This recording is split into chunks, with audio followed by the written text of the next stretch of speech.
just to discuss the test a little bit, I know there's some homework questions and we have plenty of time to discuss them today because today is just for review. But I want to talk a little bit about the test first. In preparing for the test, we have sort of 3 big topics. The biggest one was apportionment. That's what we spent the most time on, so that is where most of the points will be on the test. We spent about half of the days since test 1 on apportionment, right? We spent 1, 2, 3, 4 days out of 5, 6, 7, 8. 4 out of 8 days.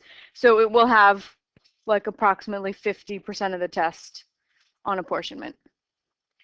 And then we spent a day on sequences, a day on linear growth, a day on exponential, and a day on Fibonacci. So they will each be about 25% of the points. Sorry, 12.5% of the points, right? So this is the other half of the material. There's 4 things, 50% total, so 50 divided by 4 is 12.5% each. So if that helps you while you're studying to know that the majority of it's on apportionment, and then the other half is split among the other 4 topics. So in terms of apportionment, we studied 5 methods. Nope, they're not super long. Yeah, I tried to make them short, and I tried to help you figure out the divisor, right, so that you wouldn't have to be searching for it forever. Yeah, question?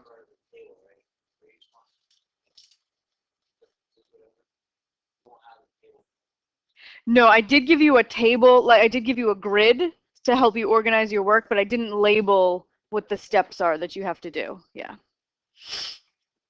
But you should remember that on the front page of your packet, there's a little summary sheet, and you can bring that with you to the test, okay? Along with 1 page of your own notes. Okay. So the first page of the packet, I'll show that to you. This page is packet 2 reference sheet for use on the test, and it has a very short summary of what each of the 5 methods are for apportionment, what the quota rule is, and the 3 paradoxes. And then it's got your formulas for population growth for linear, exponential, and then some stuff about Fibonacci. Okay, so you can bring this with you to the test, and you can also make 1 page of your own notes if you want to put some examples or something on it.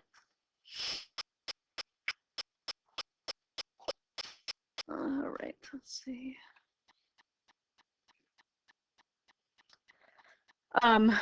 So we had 5 historical methods. We also studied something called the quota rule, and we saw some paradoxes that can pop up in Hamilton's method. And then for population sequences, we talked about sequence notation. So that was sort of a theme running through those 3 days when we talked about population growth and linear and exponential and Fibonacci. We used this new notation for all of those. You need to be able to write explicit and recursive formulas. You need to know what each of them are, like what makes them different from each other. Think about linear growth models and exponential growth models and logistic growth. Though we didn't have a formula, you just need to know that that's the one that levels off, right? Logistic growth. And then last class, we talked about the Fibonacci numbers and the golden ratio. That's the last thing that's on the test. You need to know what the recursive rule is for those Fibonacci numbers, where you add the previous 2 to get the next. Know what the golden ratio is, and what a golden rectangle is. Resources for the test. You can use a calculator, the reference sheet on the first page of the packet, and 1 page of notes of your own creation. It can be no larger than 8.5 by 11. You can write on both sides of it. It can contain any material written or typed by you. Okay? But it shouldn't be a photocopy from the textbook or of somebody else's reference sheet. You have to make it.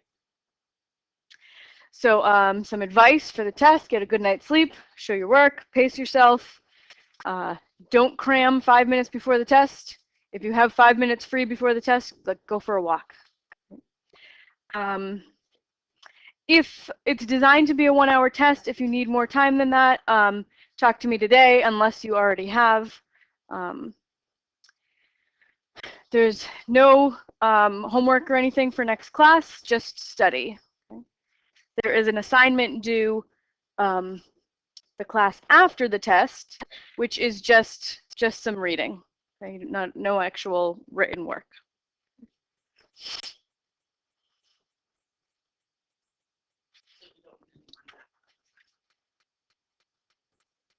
Oh yeah, do this.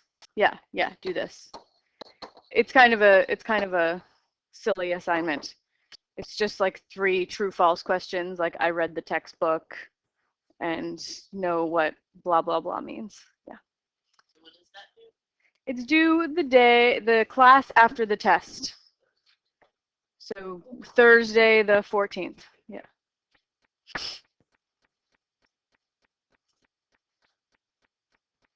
All right, so this whole rest of the class is reserved for answering your questions. I know there are a couple of homework questions, so we can start there. And once those are done, we can look at study guide questions if you want. There are solution videos with solutions to all of these study guide questions in YouTube, where there's a link to them in Moodle.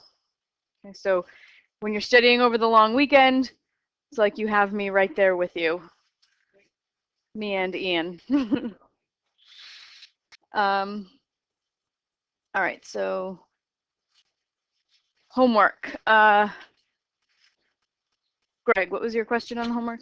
On the homework that I do on Halloween. Yep. Was it 9.1 and 9.2 were both due? Do you remember which one it was? The second one? And the last question you said? 7?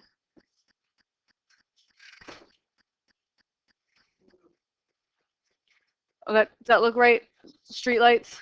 Yeah. Okay. I will enlarge this.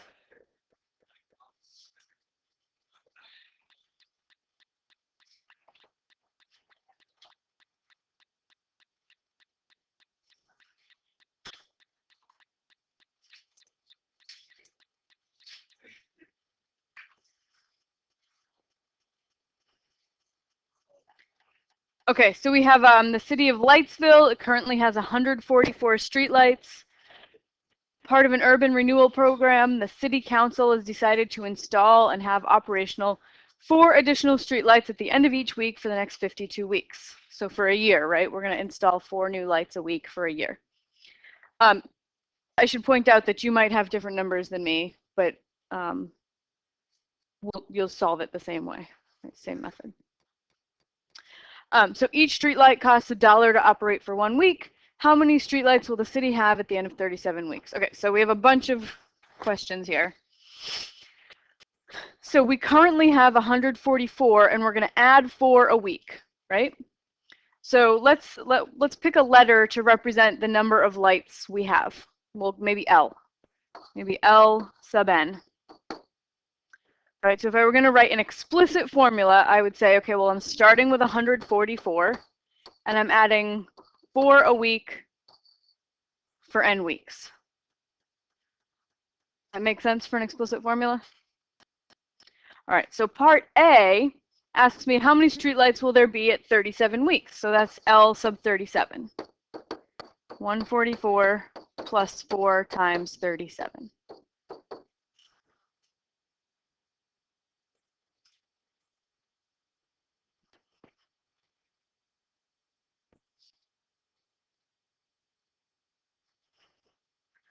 Okay, 144 plus 4 times 37.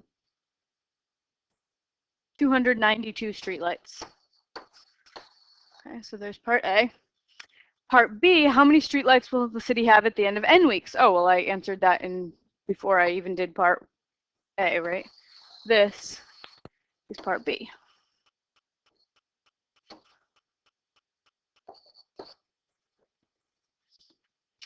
What is the cost of operating the original 144 lights for 52 weeks? Well, they have to be operated for all 52 weeks because they already existed at the beginning of the time, right? So they cost $1 a week to operate. So I have to operate them for 52 weeks. So I have 144 lights times $1 a week. times 52 weeks. 144 times 52, and I get $7,488.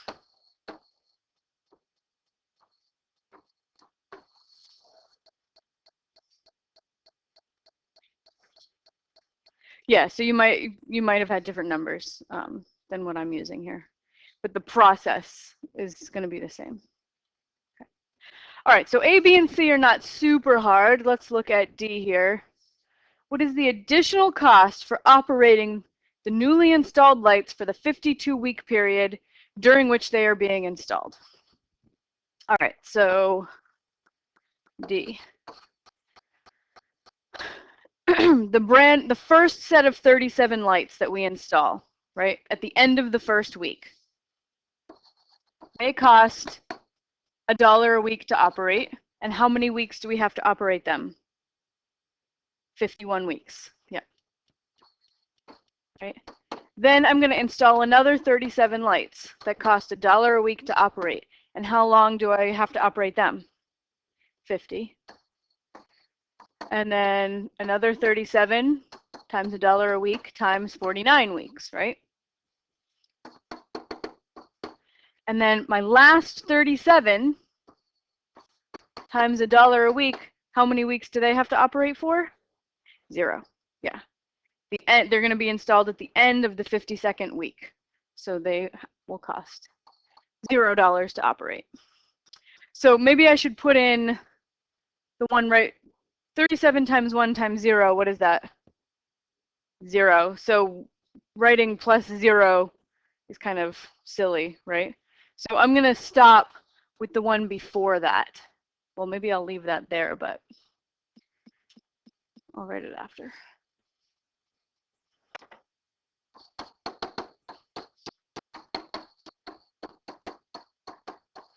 Okay, so the set of lights before that will be 37 times 1 times 1 week, right? All right, so when you have a long list of numbers to be added up, remember our little shortcut was add the first term to the last term, multiply by the number of terms, and divide by 2.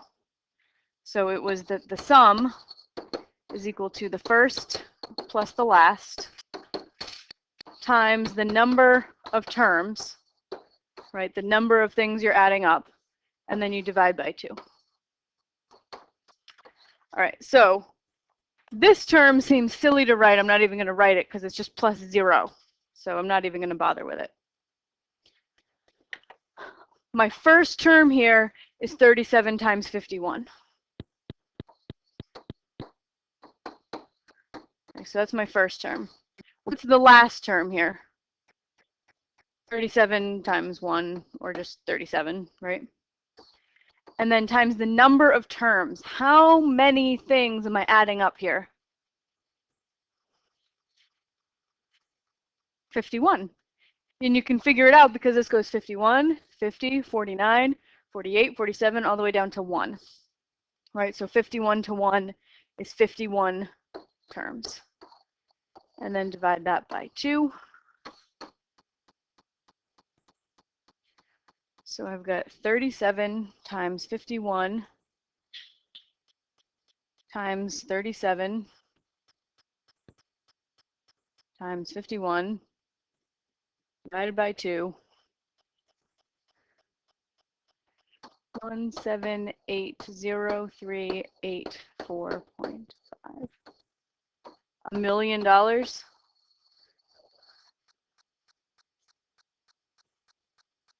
I'm not sure that's right. Maybe it is. Let's check our answers in my math lab.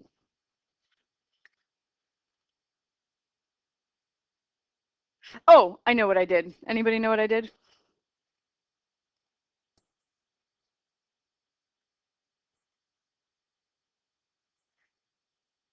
Say it again. I multiplied something instead of adding. Yeah. I'm supposed to do the first term plus the last term, then multiply by the number of terms. So my first term is 37 times 51.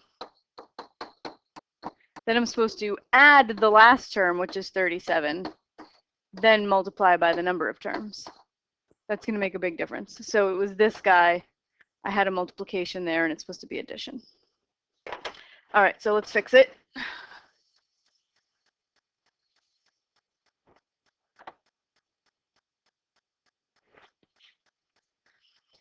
Okay, 37 times 51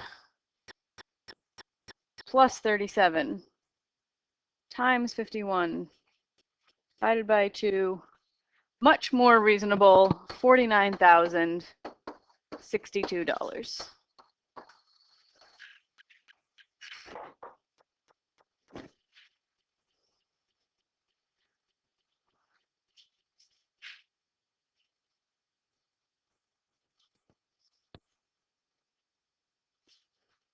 So did you forget that formula? Okay.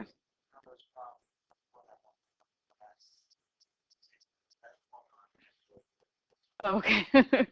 Yeah, Yerka? The name of the formula? It is the sum formula for an arithmetic sequence. So what makes this arithmetic is that we're always multiplying by 37. I'm sorry, adding 37 to each term. Page 31 in the packet.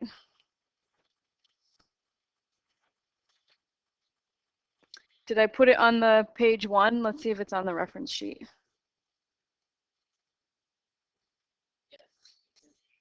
The arithmetic sum formula. It's on page 1 of the packet.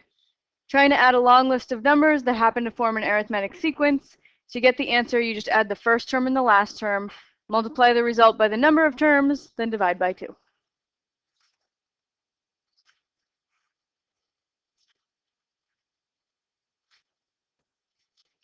All right. Anything else from the homework? Thought I heard somebody else say they had a question. Okay. That was 9.1. Oh, from Fibonacci. Yeah, yeah.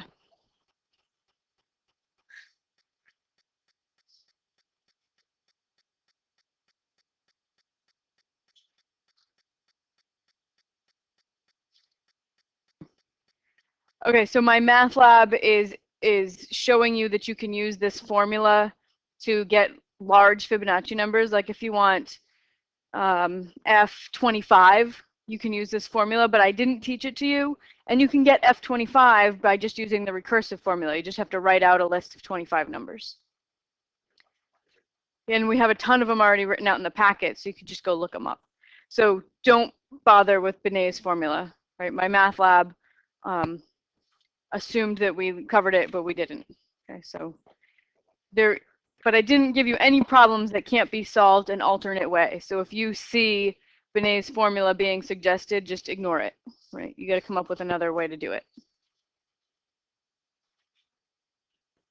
I mean, you can use it if you want, if it makes sense to you, but if it doesn't, just ignore it.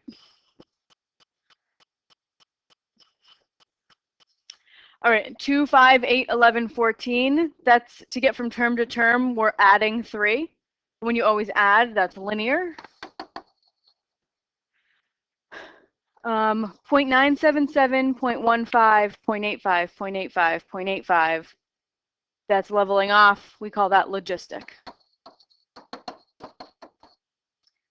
0.3125, 0.0625, 0.0125, 0.0025, 0.005. How are we getting from term to term? It's getting, yeah, dividing by something, or division and multiplication are almost the same thing. So that would be exponential.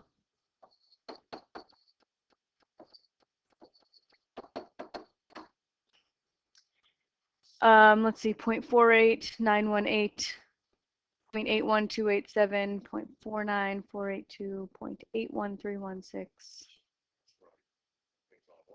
Yeah, it's just bouncing around, right? So I think it's logistic because it's bouncing around, but it's like it's going like this. So it's narrowing in on one thing. So because the first one is 0.48 and then the next one's 0.49, which gets a little bit bigger. And this one's 0.182 and that's 0.813, which is just a teeny bit bigger.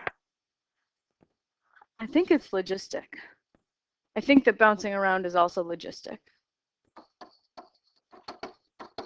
It's definitely not linear or exponential, right? Because it's not growing or shrinking by the same amount each time. It's not being multiplied or divided by the same amount each time. All right, how about 0.7, 0.65, 0.6, 0.55, 0.5? It's decreasing by 0.05 each time, so that's linear. And 0.6, 0.6, 0.6, 0.6. It could be any of them because we are adding 0 every time. You're multiplying by 1 every time, and it's leveled off.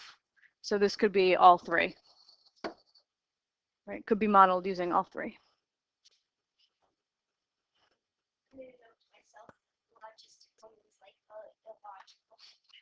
Illogical pattern, sure.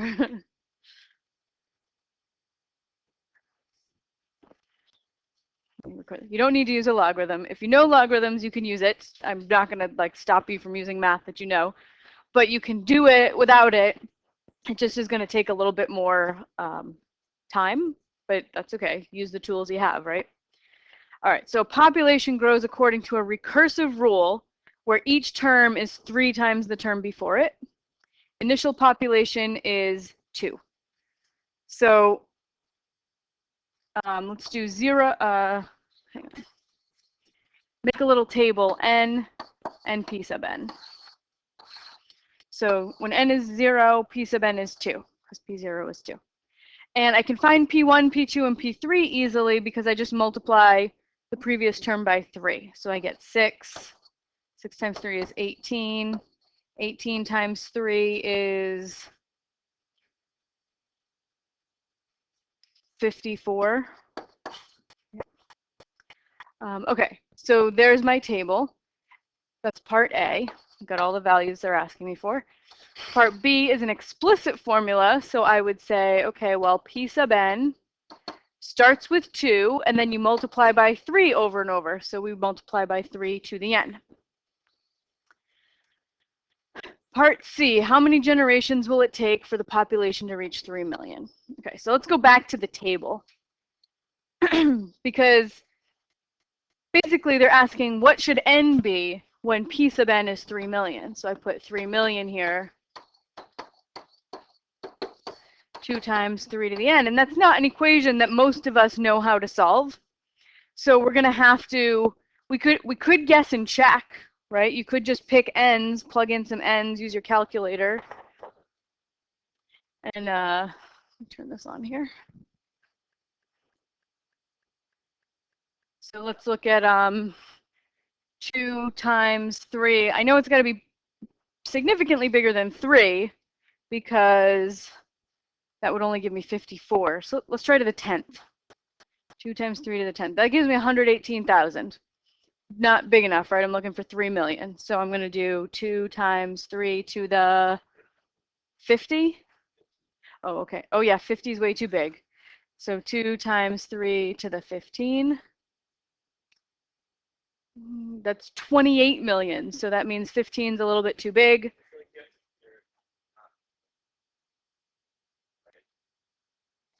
Doesn't matter. No, it's fine.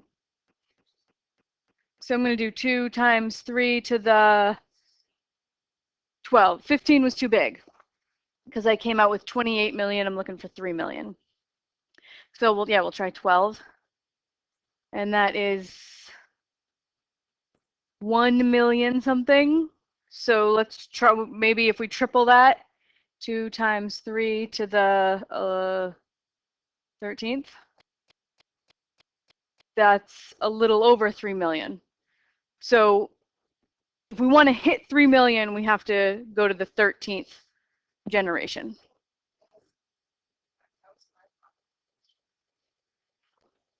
Right, right.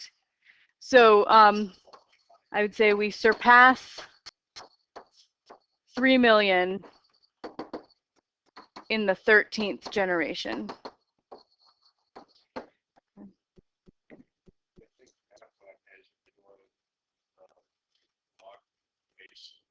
Yeah. That's how you would solve this equation algebraically. You use logs, but that's not something that we have talked about in this class. If you had an algebra class at some point in the past, you might know that, but it's not necessary. So what's the other way to solve this? I was going to go to the table and go, okay, I'm trying to figure out what number here is going to give me 3 million. So I would start with 3 million, and to go backwards in the table, I would divide by 3. Right? Because to go forwards in the table, you multiply by 3. So I'm going to go backwards, divide by 3 till I get 2 and see how many times I had to divide by 3. That'll tell me how many generations. That also takes a long time. Probably more time than guessing and checking. I would suggest guess and check.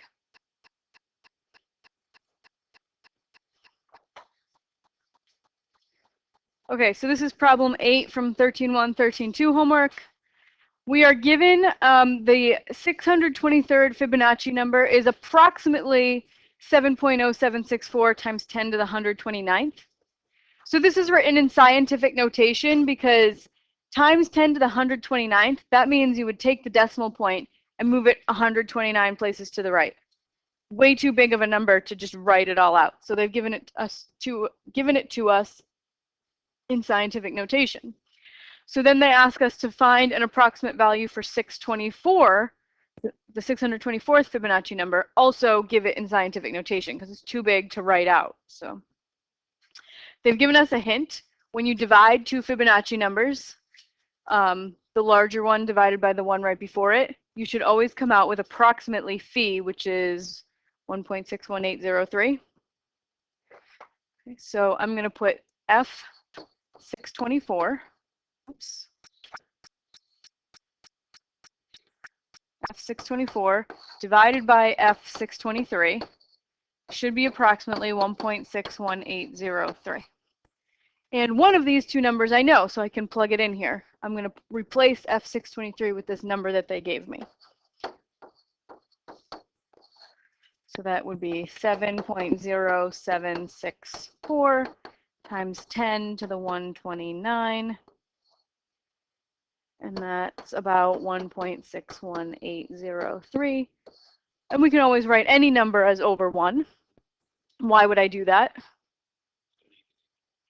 Yes, so I could make it a fraction equals a fraction, and then you can solve that thing by cross multiplying. Cross multiply, and we get F624 times 1, which is just F624, is approximately equal to 1.61803 times 7.0764 times 10 to the 129. So I just multiplied upper right times lower left. Okay. So now all we have to do is simplify this right-hand side, put it in scientific notation, and we'll be done. So multiplication, you can do in any order. So I'm just going to multiply this guy times this guy, put them together, leave the times 10 to the 129th alone. It's too big to try to even do anything with it. So I'll just multiply the first two.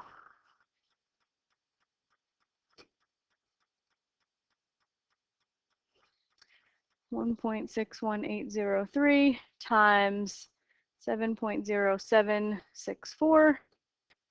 So I get 11.45. Oops, I'm going to do that in pink.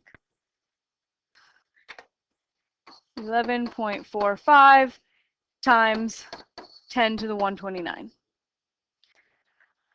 So we're almost done now.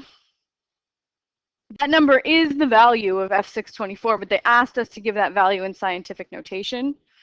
And if you're unfamiliar with scientific notation, its rules are that this first number has to be a digit, has to be a number between 1 and 9. So I would change this to 1.145. So I moved the decimal point 1 to the left. So if the times 10 to the 129, that tells you how many places to the right to move that decimal. So if I move it back 1 here, then to make this number come out the same as this number, what does my exponent on 10 have to be? 130. Good job, Shelby. We're going to have to move it 1 more place, right? Because I moved it to the left 1. So when I move it to the right, it's going to have to go 1 more than this decimal point had to go. So this is the scientific notation number.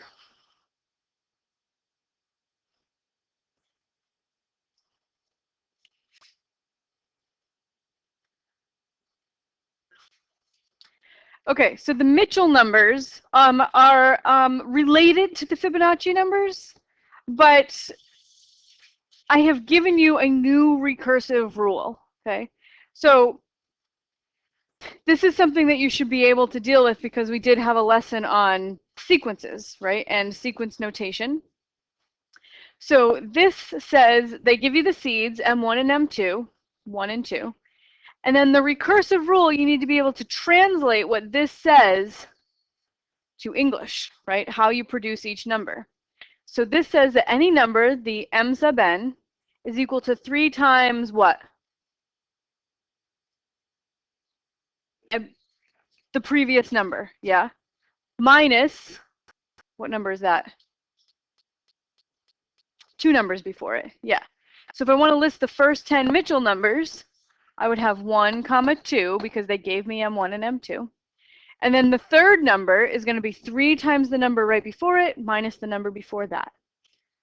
So I would do 3 times 2 minus 1 is 5. And then the next number will be 3 times 5 minus 2. 15 minus 2 is 13. And then my next number is going to be 3 times 13 minus 5. 3 times 13 is 39, minus 5 is 34. And then my next number will be 3 times 34 minus 13. And I think I'm beyond what I can do in my head. All right, so 3 times 34 minus 13 is 89.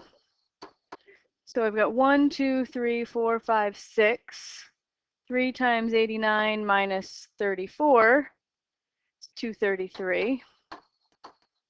So that's 7 Mitchell numbers. Then 3 times 233 minus 89 is 610.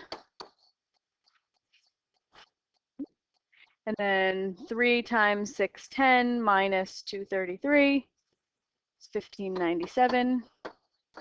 And I've got 1, 2, 3, 4, 5, 6, 7, 8, 9. I need 1 more.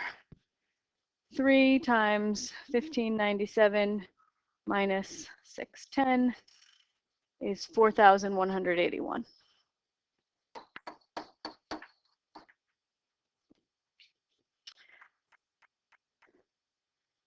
All right, then they want you to compute the ratio of successive Fibonacci numbers.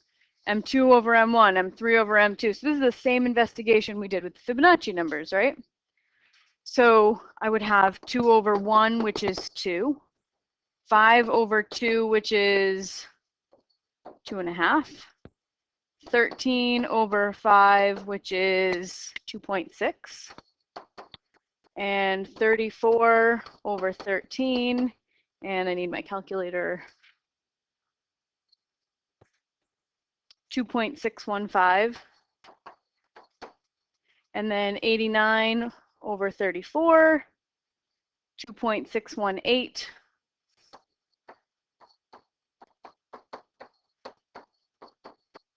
And 233 over 89, 2.618.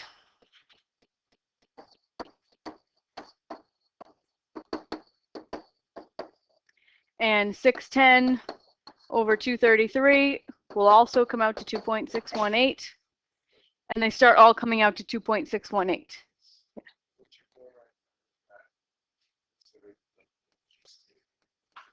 Yes.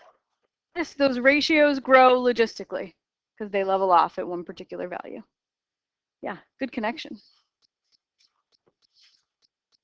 All right, how are the Mitchell numbers related to the Fibonacci numbers according to what we've written down so far?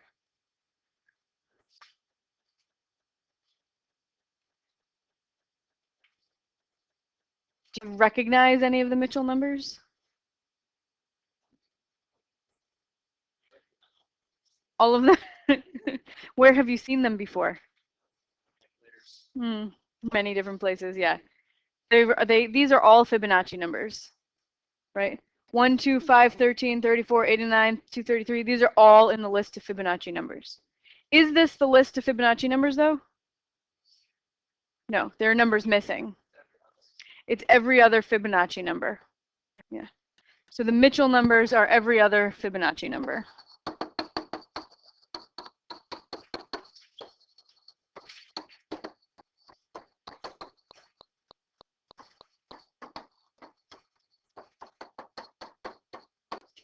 And the ratios come out to 2.618. What's the golden ratio? 1.618. So this mn over mn minus 1, right, as n gets big, this is going to approach the golden ratio plus 1. 1.618 plus 1 would give you the 2.618.